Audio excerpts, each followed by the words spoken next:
Sicko Nation, what is good? After watching the Boston Celtics in the playoffs so far, I'm sitting here like, damn, man, I was right again. I was right again.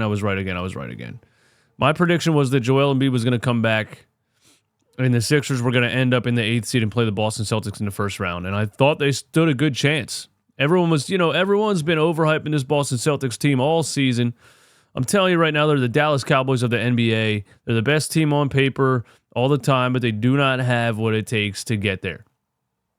So I thought the Sixers stood a good chance against the Boston Celtics if they could match up with them in the first round, or the Milwaukee Bucks.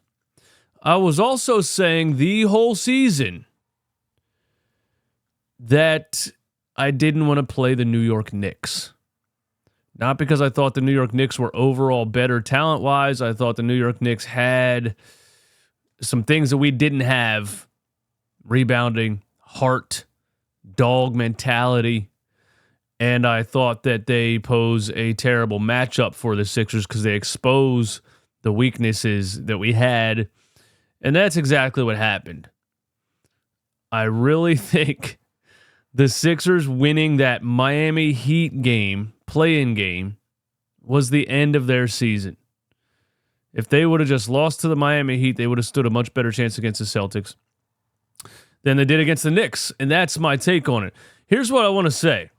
Last night, I've been talking about Joe Mazzulla here and there and how he's just Doc Rivers 2.0. He has a stacked roster and just has the most losing mentality, which is just not good for a basketball team. He gets up there in his post-game press conferences and he's ready to defend his team playing like frauds, and he's ready to argue with reporters, and he's ready to compare players to other players around the NBA. Oh, when Maxey did it, you guys were saying, you know what I mean? Stuff like that. No accountability at all.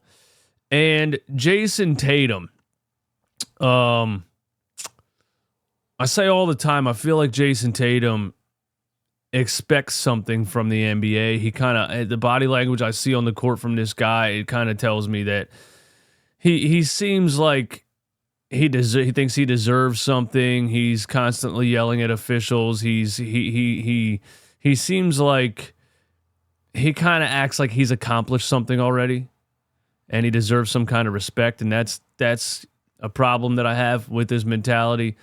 And last night the Cavs won 118-94. The Celtics were terrible.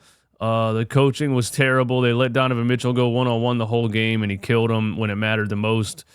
And here's what Jason Tatum said after the game. The idea that we have a super team, it's twofold. We didn't have the coach of the year or MVP. We only had 2 all-stars. They say we're a super team, but we didn't get rewarded like we are. What?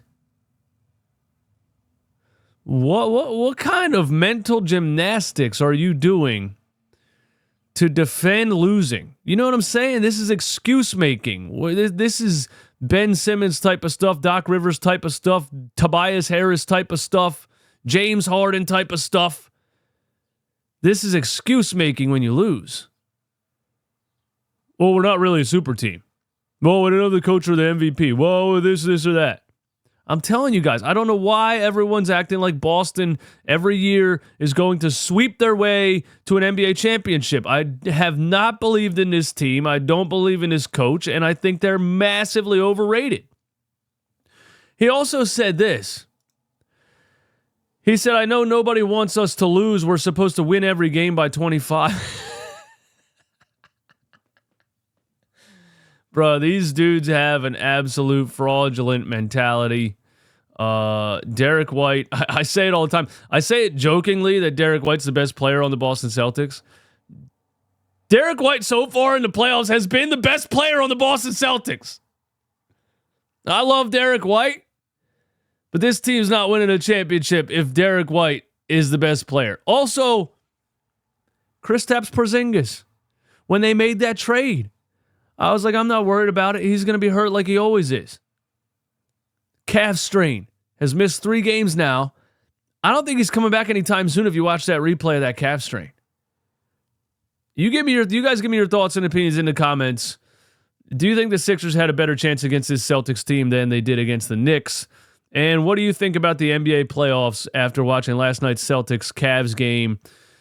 Who do you think the championship favorites really are? To make the finals favorites, who do you think the Eastern Conference champion favorites really are? Do you think it's the Celtics? Do you think it's the Knicks? Do you think it's the Cavs?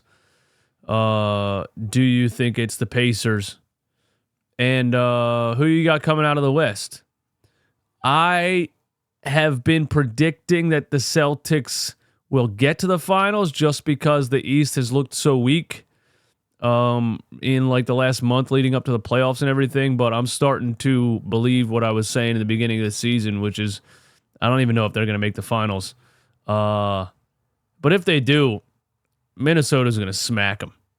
Minnesota or OKC will smack the Celtics. And I mean that. Hit me up in the comments. Hit the like button. Y'all have a great day. Peace.